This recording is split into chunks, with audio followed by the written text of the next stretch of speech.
खिड़की से झाँको तो गंदे इशारे, बाहर निकलो तो कभी ग्राहक दबोचते हैं तो कभी दलाल। पढ़ी लिखी हूँ।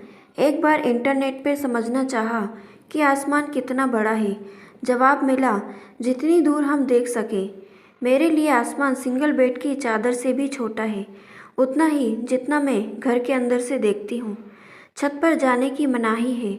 खिड़की से झाँको तो गंदे इशारे होते हैं, बाहर निकलो तो झूमते शराबी टकराते हैं।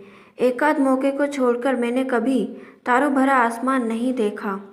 धूप भी उतनी ही जितनी झरोके से आ जाए। ये बताते हुए बादामी आंखों वाली विनीता चेहरे पर बंधे कपड़े को कस लेती है। उनका पुश्तैनी घर वेश्याओं की गली में है, वो इलाका जिसे दिल्ली के लोग जीबी रोड कहते हैं। वो कहती है, गटर साफ करने वाला भी शरीर से बदबू हटा पाता है, हमारे तो एड्रेस में ही बदबू है। हाल में रिलीज़ हुई गंगूबाई काठियावाड़ी फिल्म विवादों में है। गंगूबाई के परिवार का कहना है कि वो रेड लाइट एरिया में रहती ज़रूर थी, लेकिन सेक्स वर्कर नहीं थी। अब फैमिली परेशान है कि चाहे वो कितनी भी सफाई दे, सब उन्हें वेश्या के बच्चे ही मानेंगे। चलो ये तो हुई गंगूबाई की बात, लेकिन वाकई में लाल बत्ती इलाके में रहना कैसा होता है, इसे समझने के लिए हमने दिल्ली के जीबी रोड की पड़ताल की, जो देश के कुछ सबसे बड़े रेड लाइट इलाकों में शुमार है। ये चमचमाती दिल्ली का वो चेहरा है जहाँ की तंग गलियाँ और प्लस्तर झरती दीवारें अपना दर्द खुद बयां करती हैं। पान की पीक से सजी बिल्डिंगों के पहले फ्लोर पर ऑटोमोबाइल की दुकानें हैं और दूसरी मंजिल पर औरतों की दुकानें। सकरी सीढ़ियों से होते हुए वहां जाना होता है। अजमेरी गेट से लेकर लाहौरी गेट तक फैले इस इलाके में लगभग 30 पुरानी इमारतों के दरबे-नुमा कमरों में वेश्यालय चलते हैं।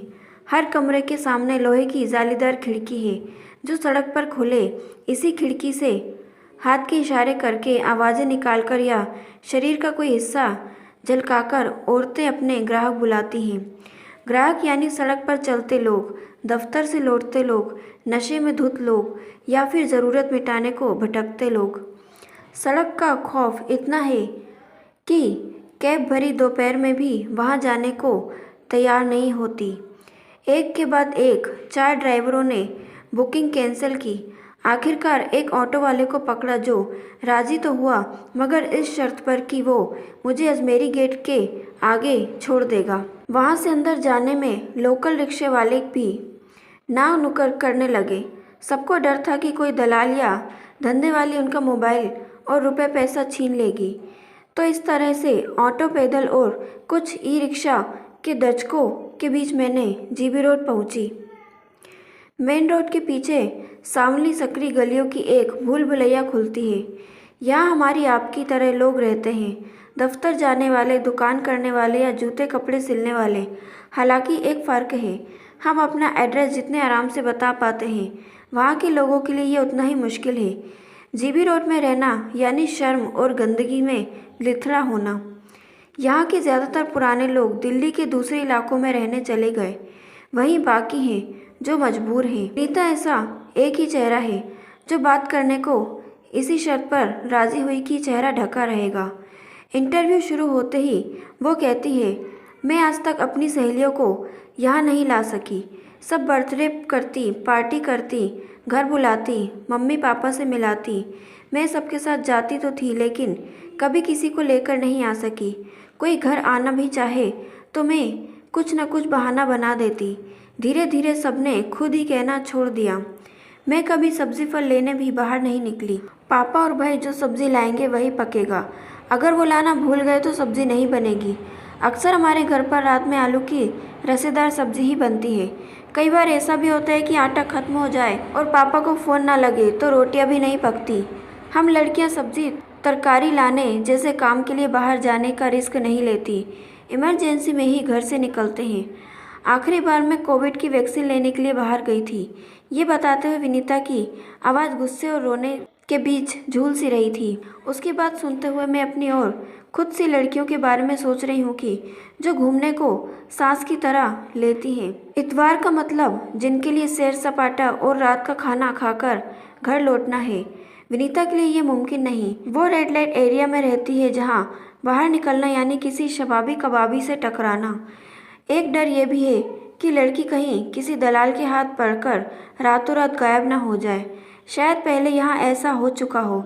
हालांकि मेरे जैसी बाहरी व्यक्ति के सामने सिर्फ इशारों इशारों में ही ये बात कही गई। 22 साल की विनीता से मिलते हुए मैं पहुंची 55 बरस की राज रानी के पास। रेड लाइट इलाके में तब बिजली कटी हुई थी और सकरे घरों में गहरा अंधेरा था। बाहर रोशनी में आकर मैंने सवाल किया तो वो जैसे फट पड़ी।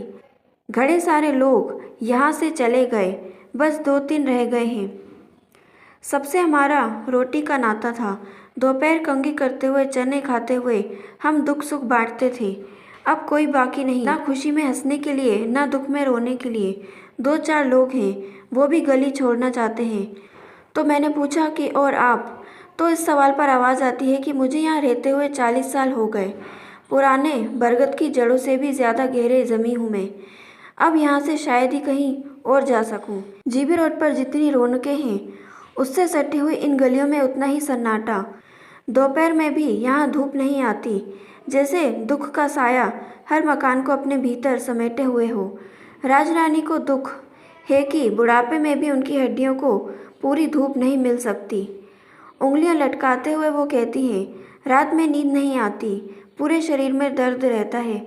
डॉक्टर धूप में बैठने को कहता है, पार्क में पैदल चलने को कहता है। दोनों ही बातें यहाँ नहीं हो सकती। रात बेरात कहीं निकलना पड़ जाए तो डर रहता है कि कोई दबोच ना ले। एक दर्द और भी है जो पसलियों के दर्द से भारी है। राजरानी छोटी सी हिचक के साथ कहती है, यहाँ रहने वालों के रिश्ते नहीं होते हैं। कौन भला रेड लाइट एरिया में अपनी बहन बेटी को भेजे। कई बार ऐसा हुआ कि रिश्ता होते होते रुक गया क्योंकि हम जीबी रोड में रहने वाले हैं। कई परिवारों की बेटियां शादी के इंतज़ार में बालों में खिजाव लगाने लगी। बेटों के बाल कम होते होते गायब हो गए। इसके बाद बहुत लोग इलाका छोड़कर चले गए। कोई नई दिल्ली रहता है, कोई पुरानी दिल्ली, तो कोई अपने गांव पर चला गया। अब बस जीबी रोड का नाम ही बदनाम सड़क है और अंधेरी गलियों में ही छिपते छिपाते हम जैसे कुछ परिवार ही रह गए हैं।